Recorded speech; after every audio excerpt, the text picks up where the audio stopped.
Hi students, my name is Lisa. હું તમને શીખવાડીશ German language, એ પણ આપણી ભાષા ગુજરાતીથી.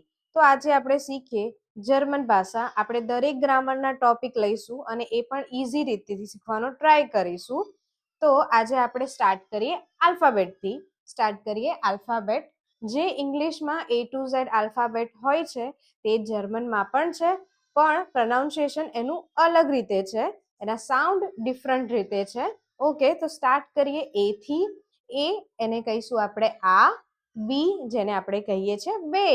સી તો એને કહીશું સે. ડી એને કહીશું ડે.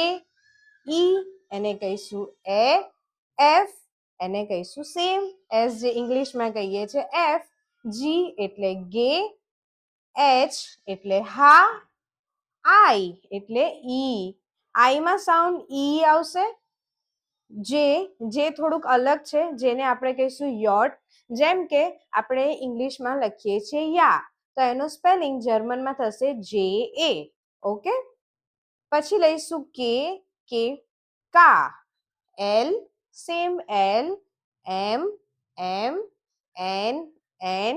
ઓ સાઉન્ડ કરશે ઓ. પી પે. ક્યુ કુ. આર એર. એસ ટી ટે. યુ વીને કહીશું ફાવ. જેમ કે જર્મનમાં ફાધરને કહેવાય ફાટર, પણ એનો સ્પેલિંગ ચાલુ થાય વી થી. ઓકે, ડબલ્યુ ને કહીશું વે.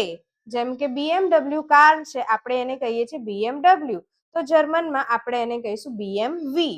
ઓકે, પછી લઈશું એક્સ ને કહીશું ઇક્સ. વાય ને કહીશું ઇપ્સિલોન. અને ઝેડ જેને કહીશું સેટ. ઓકે, એના સિવાય ત્રણ અલગ સાઉન્ડ છે આપણી જોડે. એ છે એ ઉમલાઉટ, ઓ ઉમલાઉટ, યુ ઉમલાઉટ અને સેટ. ઓકે, એના સાઉન્ડ અલગ અલગ છે. એને કહીશું થોડુંક સાઉન્ડ લહેકામાં લઈશું, જેમ કે આપણે ગુજરાતીમાં લહેકો યુઝ કરીએ છીએ એમ. એ યુ ઉમલાઉટ એક આવશે. એ હું અહીંયા લખી આપીશ તમને.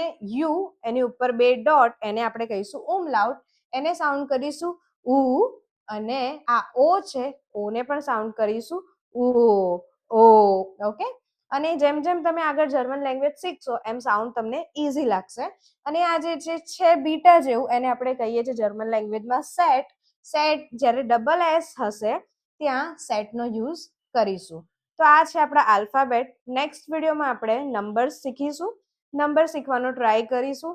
જે હું તમને નંબર શીખવાડીશ એક વિડીયોમાં નંબર્સ આપણે શીખવાનો ટ્રાય કરીશું.